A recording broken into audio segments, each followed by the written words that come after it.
Hey guys, how's it going and welcome back for another Total War video with the Terminator. Thrones of Britannia as a Total War game will always be a massive missed opportunity for me. The campaign map should have had some of mainland Europe or even some of Scandinavia across the North Sea. It should have made all the various British factions just a bit more unique from each other, and it should have made the political, building, and technological systems just a bit more engaging and rewarding. Now, the reason why I bring up Thrones of Britannia is because I've been playing a mod for the last few weeks that is incredibly exciting and massively impressive. This mod makes a Western Roman Empire province playable in a TOB style campaign with a huge variety of factions, units, brand new mechanics and events, challenging start positions, and even paradox-like faction management features. In today's video, we'll be diving into Insularis Draco, a mod that was just released for Medieval 2 over a month ago that I have been playing non-stop, that I really couldn't wait to do this video for because,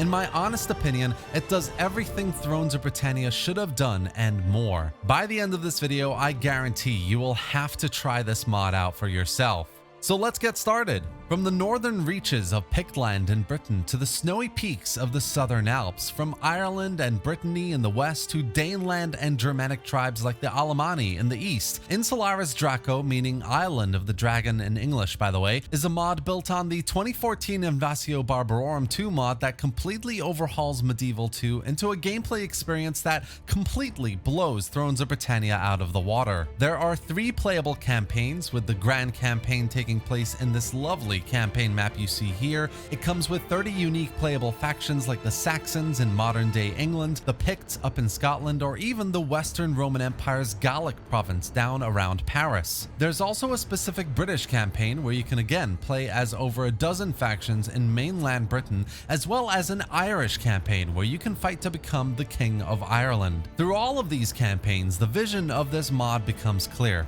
Give the player the chance to wage war in one of the most turbulent and violent times in European history, right at the cusp of Attila's defeat at the Battle of Catalonian Plains, which, by the way, is actually the first thing you do when you play as the Romans. Not to mention the rampant disease and squalor, rebellious populations everywhere, Danes and Saxons raiding and pillaging, and ambitious kingdoms such as the Franks or the Alemanni ready to expand into richer lands. All 3 campaigns are full of challenge, intrigue, brilliant mechanics, and at times it almost feels like a perfect blend of Total War and paradox style faction management. Your starting ruler, for example, starts off with a noble title as a trait. For most factions, the title is Petty King because, well, you start with just a small region of the map. But if you look closer at the trait, you can see that it almost dares you to expand your kingdom, take a certain settlement, or build a certain building, and you can elevate the title to become a High King of the lands, which is just amazing.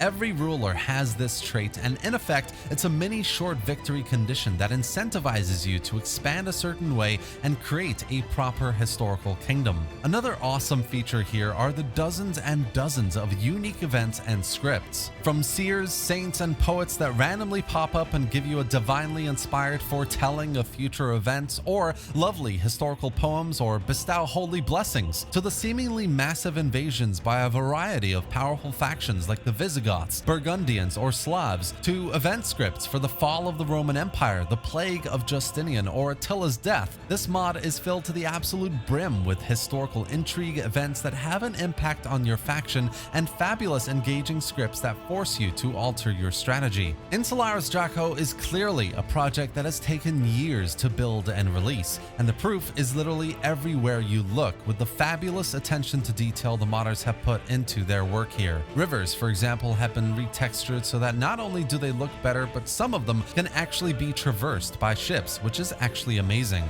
The UI has been completely redone from the ground up with new, beautiful building cards that are unique by culture, the fantastic character portraits, and the fact that your ruler's portrait actually changes with age. And one of my favorite features here is the fact that every faction has access to a number of religious buildings from a few different religions. So, in essence, you can choose which faith you want your faction to start following down the path of adopting.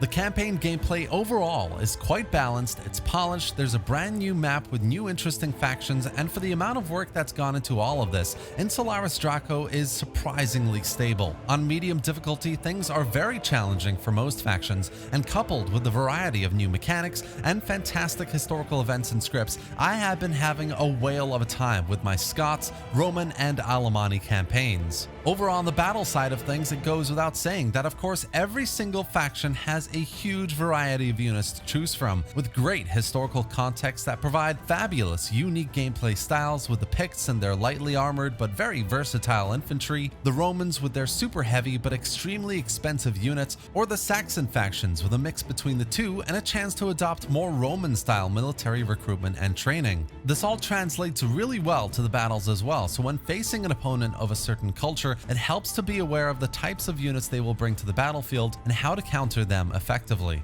There are also a large variety of new battle maps, both open field and city, and there has been a huge overhaul of stat values across most types of units to bring a bit more balance, especially as there are plenty of new units to add into the mix. There are some great new formation buttons, general ability buttons, visual upgrades like blood splatter on units, and more, and it all comes together to make battles really fun to play. From a battle perspective, I also just have to do a special shout out to the mod developers for the huge 8-army battle of Catalonian Plains, where, as the player, if you take the Romans and a couple of other factions, you have to fight it out at the start of your campaign. This is just an incredibly well done feature that does an amazing job of kickstarting your campaign with full immersion, and I absolutely love it. Defeating Attila and his huge menacing army seems like a peak for a playthrough, but this is where it starts in Insularis Draco, and it only gets better from here.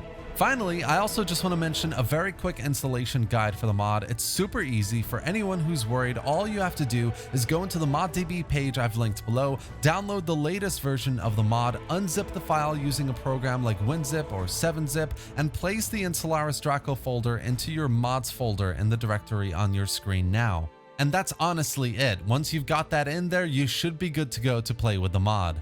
Overall, for me, Insularis Draco has it all. Impressive campaign choices, brilliantly immersive historical events, scripts, highly engaging mechanics, building trees, and political systems, and I cannot recommend it enough. Next to mods like Stainless Steel or Sardoms or Divide and Conquer, I have no doubt people will see this mod as one of the greatest for Medieval 2. And that's it for today, guys. If you've enjoyed the video, please do leave a like and let me know your thoughts or questions in the comment section below. I would love to hear what you think about everything we've discussed today and what you think about Insularis Draco. Don't forget to subscribe for more Total War content, gameplay, and news just like this. And thanks for watching, guys. I'll see you next time.